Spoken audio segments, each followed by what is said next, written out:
আপনাদের এলাকায় সুর আছে না বাবা? জোরে কয় না, সুর আছে না? আপনাদের এলাকায় সুর আছে। সংক্ষেপে বলতেছি, আপনাদের এলাকায় যেমন সুর আছে, এক সুর হঠাৎ করে একটা ঘরের মধ্যে ঢুকছে। তো সুরের কাম কি? ফিসের বাইরে কথা কন নাকি? সুরের কাম কি? সুরের কাম হলো চুরি করা। একটা সুর প্রত্যেকের এলাকায় তো সুর আছে, আছে না গো? এখন অবশ্য একটু কমছে না বাড়ছে জানি না আপনাদের এলাকায়। সুর সব জায়গায় চুরি করে, করতে করতে করতে করতে এমন একটা ঘরের মধ্যে হঠাৎ করে ঢুকছে। মা বোনেরা ভালো করে শুনবেন। আর এই মেহনতটা যদি স্বামী স্ত্রীর মাঝে আসিয়া যায়, প্রত্যেকটা স্বামী স্ত্রীর মধ্যে যদি এই মেহনতটা হয়, স্ত্রী যদি স্বামীর পিছনে লাগিয়া মেহনত করে, প্রত্যেকটা স্বামীকে স্ত্রী মেহনত করলে ওলি বানিয়ে দিতে পারবে। কিন্তু আমাদের মা বোনে এই মেহনতটা আপন স্বামীর পিছনে লাগায় করে না। যখন চুরি করতে গেছে, যাওয়ার পরে গিয়া দেখতেছে ঘরের ভিতরে একটা মহিলা মানুষ নামাজ কায়েম করে, আল্লাহর ইবাদত বন্দেগী করে। যে মহিলাটা নামাজ কায়েম করতেছে, আল্লাহর ইবাদত বন্দেগী করতেছে, ওই মহিলাটা হলো হযরতে রাবিয়া বর্ষী। চিল্লায়ে কোন সুবহানাল্লাহ। কে বাবা? হযরতে রাবিয়া বর্ষী। মা বোনেরা ভালো করে শুনবেন। এখন ঘরের ভিতরে ঢুকছে, যে ঘরের মধ্যে ঢুকছে, আল্লাহু আকবার, সমস্ত ঘর তন্ন তন্ন করে তালাশ করে দেখে বাবা কিছুই নেই। এখন চোরের মনটা ভালো না খারাপ? যারা কথা কইলেন না, আপনার চাচাতো ভাই লাগে নাকি? কথা কয়, আপনার কি লাগে? চোরের মনটা ভালো না খারাপ? চোরের মনটা একেবারে খারাপ। কিছুই যখন পাইলেন না, আর ওই সুরের হলো জীবনের মধ্যে উনার আবার দুইটা রেকর্ড আছে। আপনারা কি কোন রেকর্ডই তো কোন না? সুরের 1 নম্বর রেকর্ড হলো তিনি 30 বছর ধরে মানুষের ঘরে চুরি করে, জীবনে কোনোদিন খালি হাতে আসেন। যার ঘরেই ঢুকছে কিবা না কিবা নিয়ে আইছে। আর 2 নম্বর উনার আবার আরেকটা রেকর্ড, মানে উনার আরেকটা গুণ, চোর হিসাবে গুণ আর কি, কোনোদিন উনি ধরা পড়ে নাই। কয়টা গুণ? জোরে কয় না, কয়টা গুণ? 1 নম্বর গুণ কি? খালি হাতে আসে না। আর আরেকটা হলো জীবনে ধরা পড়ে না। এখন এমন একটা ঘরে ঢুকছে, গিয়া দেখে কিছুই নেই। কিছুই নাই তো না, জিরো। এখন চোরের মন তো বালা না। ডাক দিয়া বলেন, কেমন করে ঢুকলাম, সর্বনাশ, 30 বছরের রেকর্ড শেষ। কেমন করে ঢুকলাম, আমার তো 30টা বছরের যে একটা গুণ ছিল, রেকর্ড ছিল, এটা তো আজকে শেষ। ভাইরা আমার, দাদারা আমার, চোরের মনটা ভালো না। হযরতে রাবিয়া বর্ষী নামাজ কায়েম করতেছেন, আল্লাহর ইবাদত বন্দেগী যখন করতেছেন, এবার চোরের মনটা ভালো না। চোর এইবার রওনা হয়ে গেল। চোর এবার যখন রওনা হয়ে গেলেন, হযরতে রাবিয়া বর্ষীর নামাজ শেষ হয়ে গেলেন, সালাম এইদিকে দিলেন, এইদিকে শেষ করলেন। রাবিয়া বর্ষী দাদা কিচ্ছু বললেন না, বাম হাতটা এভাবে হাত উপরের দিকে উঠায় বললেন, ওগো আল্লাহর বান্দা দাঁড়াও। সুবহানাল্লাহ। আপনার করে গাওয়া বা করা লাগে? আপনারা কি করেন? আপনারা তো বাংলাদেশের ওয়াজ শুনতে শুনতে কোন সময় সুবহানাল্লাহ কোয়া লাগে, নারে তাকবীর কোন সময় কোয়া লাগে, আপনারা তো সব জানেন। যাই হোক, ঠিক আছে, আমি ইশারা দিলেই বলবেন, কারণ আবার নাউজুবিল্লাহর জায়গা ঠেলা শুরু করবেন। সুবহানাল্লাহ। এখন হযরতে রাবিয়া বর্ষী যখন বললেন, আল্লাহর বান্দা দাঁড়াও, সূরে কয় আমাকে দেখেছে,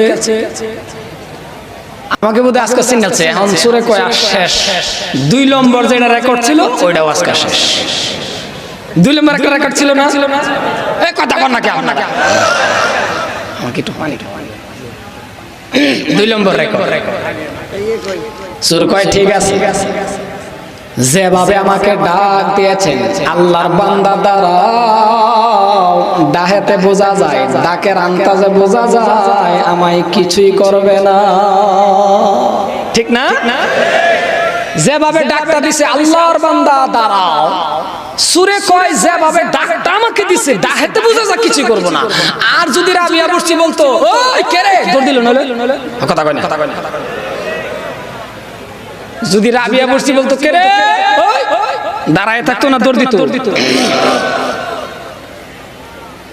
ভাইয়ের আমার দাদার আমার হযরতে রাবিয়া বর্ষি ডাক দিয়া বললেন, এ আল্লাহর বান্দা খালি হাতে রওনা হয়ে গেছ, খালি হাতে যায় না যায় না। বলে খালি হাতে না যাইয়া কি করব? সমস্ত ঘর আপনার তালাশ করলাম, তন্ন তন্ন করে তালাশ করে দেখি গো আপনার ঘরের ভিতরে কিছুই না। আচ্ছা, আপনাদের সাথে এমন চুরের আলোচনা হয়? সুরে যদি চুরি করতে হয় গৃহস্থের সাথে এমন আলোচনা হয় গো? ডাক দিয়া বললেন আপনার ঘরের ভিতরে কিছুই নাই। হযরতে রাবিয়া বর্ষি ডাক দিয়া বলছেন, ওগো আল্লাহর বান্দা কিছুই যখন নাই তাহলে একটা কাজ করো। কলে কি কাজ? ওই যে ঘরের কোণা দেখছো, ঘরের কিনারা দেখেছো, কিনারা কোন না কোণা কোন ঘরের কিনারা দেখেছো? কলে হ্যাঁ। কলে ওই ঘরের কিনারার মধ্যে গিয়ে দেখো গো আল্লাহর বান্দা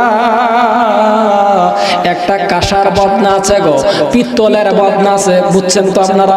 পিত্তলের বদনা আছে অথবা কাঁসার বদনা আছে, ওই বদনা খানা নিয়ে যা। চিল্লায় কোন সুর করলে কেমন মানুষ ডাইকে বস্তু দিয়ে দে? আপনাদের এলাকায় দে সুরের ঝাইসা দে। রাবিয়া বর্ষি কই যে বদনাটা নিয়ে যাও, খালি হাতে যায় দরকার নাই। সুরে কই এটা কেমন মানুষ গো, আমারে ডাইকে ঝাইসা দে দে। সুরে কয় ঠিক আছে, যেভাবে দেখ রেকর্ডটা থাক। সুরে কি সুরের দান্দা হলো যে যেভাবে দেখ নিয়ে যায় আমার রেকর্ডটা থাক। ও দান্দা লইছে ওর রেকর্ড। হযরতে রাবিয়া বর্ষির দান্দা। হযরতে রাবিয়া বর্ষি বলে, সুর আল্লাহর বান্দা তুমি যদি আমার ঘরে ঢুকেই পড়েছ তাহলে চেষ্টা করে দেখি, মেহনত করে দেখি গো তোমাকে আমি নি আল্লাহর ইবাদতের মধ্যে দাঁড়ায়া দিতে পারি। হযরতে রাবিয়া বর্ষি মনে মনে ভাবলেন, আমার ঘরের ভিতরে যদি তুমি ঢুকেই পড়েছ তাহলে তোমাকে চেষ্টা করে দেখি তুমি নামাজের মধ্যে দাঁড়াইতে পারো। আর সুর মনে মনে ভাবে যে কাশের বদনা দেন, আর যেই বদনাই দেন বদনাখানা নিয়ে যায়। এইবার বাবারে সুর গেলেন বদনার কিনারায়। বদনার কিনারায় গিয়া দেখে রে বাবা বদনা ভর্তি পানি। পানিগুলি সুরে কি করলেন? ফেলে দিবেন। ফেলে দিয়ে বদনা নিয়ে যাবেন। রাবিয়া বর্ষি ডাক দিয়া বলেন, আল্লাহর বান্দা দাঁড়াও, পানিগুলি ফেলে দিও না। বলে কেন? বলে এই যে পানিগুলি দেখতেছ এই পানিগুলি রাখছিলাম আমি রাবিয়া বর্ষি ওযু বানায়া তাহাজ্জুদের নামাজটা পড়ার জন্য। ওগো আল্লাহর বান্দা এই পানিগুলি তুমি ফেলে দিও না, একটা কাজ করা নাও। বলে কি কাজ করব? বলে তুমি একটা কাজ করো, ওই পানির দ্বারাতে ওযু বানায়া খালি বদনা খানা নিয়ে যা। আর চিল্লায় কোন সুর কয় রাবিয়া বর্ষির ডাক দিয়ে কই, ও মহিলা জীবনে ওযু কি জিনিস আমি করি নাই, ওযু তো আমি জানিও না। রাবিয়া বর্ষি দেখায় দিলেন এইভাবে সংক্ষেপে বলে, রে বাবা ওযু করলেন। এবার ওযু করিয়া খালি বদনা নিয়ে রওনা হয়ে গেলেন। পিছনের থেকে রাবিয়া বর্ষি ডাক দিলেন, আল্লাহর বান্দা দাঁড়াও। সুর কয় আবার জানি কি আলোচনা করেন। হযরতে রাবিয়া বর্ষি ডাক দিয়ে বলছেন, ডাক দিয়ে বলেন, আল্লাহর বান্দা জীবনে ওযু করেছে করেছিলা? বলে না না না করি নাই। বলে এটাই প্রথম ওযু। বলে তাহলে তুমি যদি প্রথম ওযুটাই করে ফেলছো তাহলে একটা কাজ করো। বলে কি কাজ? বলে আমি একটু জায়নামাজটা বিছায়া দেই, জায়নামাজটা জমিনে পেরে দিই, ওই জায়নামাজের মধ্যে খাড়া হইয়া জায়নামাজের মধ্যে দাঁড়াইয়া আমার মাবুদ আমার আল্লাহকে একটা সিজদা দিয়া খালি বদনাখানা নিয়ে যা। জায়নামাজের মধ্যে খাড়া হইয়া আমার আল্লাহকে একটা সিজদা দিয়া এরপরে তুমি বদনাখানা নিয়ে যাও। সূর কয় জীবনে তো আমি নামাজ পড়ি নাই। বলে এইভাবে দাঁড়াও, দাঁড়ায়া এইভাবে হাতটা উপরে উঠাও, আল্লাহু আকবার বলে এইভাবে দাঁড়ায়া। এখন দেখবেন আমাদের মধ্যে বহুত লোক আছে, বহুত লোক আছে নামাজ জীবনে পড়ে নাই, মানুষের সাথে দেহাদেহি করে নামাজ পড়ে। কথা কয় না, আছে না? কিছু লোক আছে, সব লোক না, কিছু লোক আছে। আমাদের গ্রামে আমাদের গাঁয়ে এমন মুরব্বী একজন আমার দাদু সম্পর্কে, ওই দাদু আমারে ডাক দিয়ে কয়, ওই বুলবুলি সাহেব এদিকে আসো। বলে কে? বলে মানুষের দেহাদেহি নামাজ পড়ে। আমি তো আপনি জানলেন কিভাবে? আমি ওনারে জিজ্ঞেস করলাম, দাদা আপনি জানলেন কিভাবে? বলে মানুষ দেহাদেহি নামাজ পড়ে। আমি আপনি কিভাবে জানলেন? বলে আমি একদিন মসজিদে দাঁড়াইছি, একটা যুবক আমার সাথে দাঁড়ায়া আমিও রুকু করি, ও আমার সাথে রুকু করে, আমিও সিজদা করি, ও আমার সাথে সিজদা করে, আমিও যখন আত্মায়াতুর বৈঠকে বসলাম ও আমার সাথে বৈঠক হবো। আমি বললাম করুক, অসুবিধা কি আপনার? আপনার লগে লগে গেছে। বলে না, ও আমার দেহাদেহি করে। আমি আপনি জানলেন কিভাবে? করে পরে আমি নামাজের বৈঠকে, এটা কি কোন আপনারা, আঙ্গানি কোন না তুলা কোন না উড়ানি কোন? কথা কয় না, কি কোন এটা? উড়ানি। জোরে কোন, এটা কি কোন? উড়ানি। ও মুরব্বি আমার কয় বুলবুলি সাহেব, পরে আমি নামাজে এটা উড়াইলাম, ও আমার লগে আবার উড়াইছে। পরে আমি ওর উড়ানি দিকে পরে আমি আবার 2 নম্বর উড়াই, আবার উড়াইছি, ও আমার লগে উড়াইছে। আমি কইছি আপনার নামাজ হইছে? ও আমার লগে উড়াই কে? আমি কি কোন? ওর ইন্টারভিউ নেওয়ার লাগে যে আপনি উড়াইলেন, ও আমার লগে উড়াই কে পারে? এমন ধরনের নামাজ পড়লে সম্মানীয় ভাইরা, আরে গজবের মোবাইল তো, এটা তো আরো নামাজে শেষ। গজবের মোবাইলে কিন্তু মসজিদের মধ্যে এত সুন্দর করে লেখছে, টাইস লাগায় দিছে, সুইচ অফ মোবাইল তেও বাজে। কথা কয় না, বাজে না? বন্ধুগণ, আমাদের এলাকায় এক জায়গায় আমি গেলাম, আছে তামাম মানুষ হয়েছে। হঠাৎ করে মসজিদের মধ্যে গিয়ে ভিড়ের মধ্যে গিয়ে হামাইছি মাগরিবের নামাজ পড়তে। আমি ঢুকছি, আল্লাহু আকবার বলে খার হইছি, খালি ফাউ মুসা যে ওই মসজিদের ভিতরে মসজিদ ভর্তি হয়ে গেলে ইমাম সাহেব যাক আর বক্তা যাক, রাজা যাক, বাদশা যাক, যে যেন জায়গা পাও উনি দাঁড়াইতে লাগবে না? আমি দাঁড়ায় গেলাম, বন্ধু আমার গলা টানতেছে।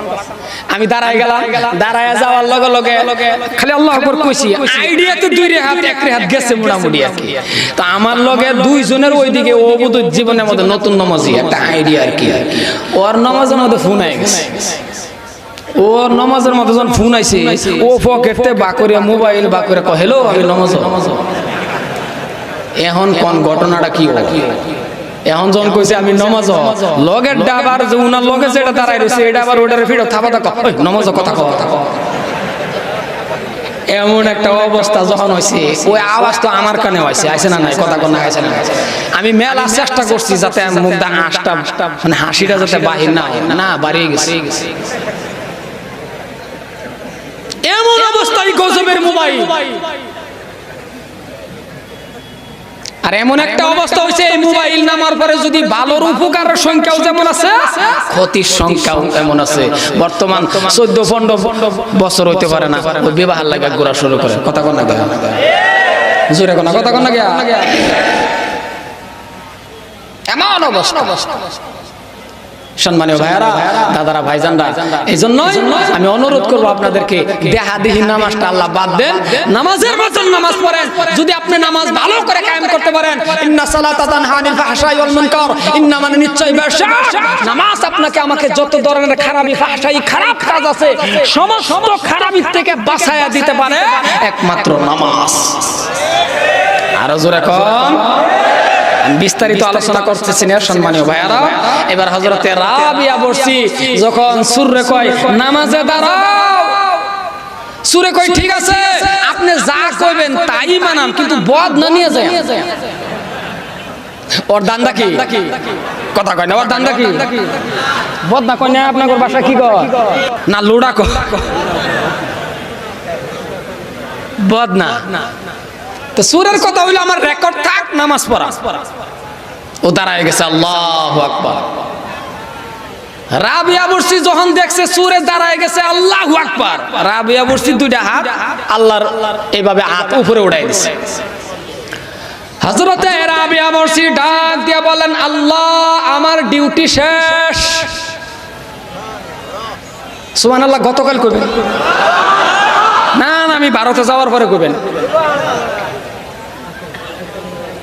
সুর বললেন আল্লাহু আকবার।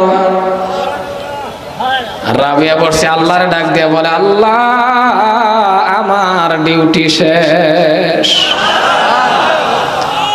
তোমার একটা সুর বান্দারে গোয়াল্লা যাই নামাজের মধ্যে খাড়া করে দিলাম, এটা হলো আমি রাবিয়া বর্ষির কাজ। এইবার কিন্তু সুর তোমার আল্লাহর বান্দা তোমাকে সিজদা দিবে, তুমি সুরও রাখতে পারো, ওলিও বানাইতে পারো। মাবুদ গো, এইটা হলো মাওলা তোমার কাজ। আল্লাহ আমি তো খাড়া করছি যাই নামাজে, এখন তোমার বান্দা তোমারে সিজদা দিব, তুমি সুরও রাখতে পারো, ওলিও বানাইতে পারো, এটা মাবুদ তোমার কাজ। আল্লাহ আলহামের জরিয়াতে জানাই দিছে, রাবিয়া যদি আমার বান্দা যাই নামাজের মধ্যে খাড়া হয়ে গেছে আর আমি আল্লাহরে সিজদা দিব বলে যদি স্বীকার কইরেই গেছে, তাহলে রাবিয়া বলছি শুনে রাখো, আজকের থেকে আমার বান্দারে সুরের লিস্টের থেকে নাম কেটে দিয়ে আমি ওলির দপ্তরের মধ্যে নাম লিখে রাখবো। বন্ধুগণ, আপনি যদি সহিহ নিয়তে যদি ইবাদতের মধ্যে খাড়া হয়ে দাঁড়ায়া আমার মাবুদরে ডাক দিতে পারেন, আপনি যদি আমার আল্লাহকে যদি ডাক দিতে পারেন, আপনি যদি নামাজের মতন নামাজটা পড়তে পারেন, বন্ধু পিছনের গুনাহ আল্লাহ মাফ করতে পারে যদি আপনি তওবা করে আল্লাহকে ডাক দিতে পারেন। তা আমরা ইনশাআল্লাহ সবাই নামাজের মতন নামাজটা কায়েম করব, আরো জোরে এখন করবো তো ইনশাআল্লাহ।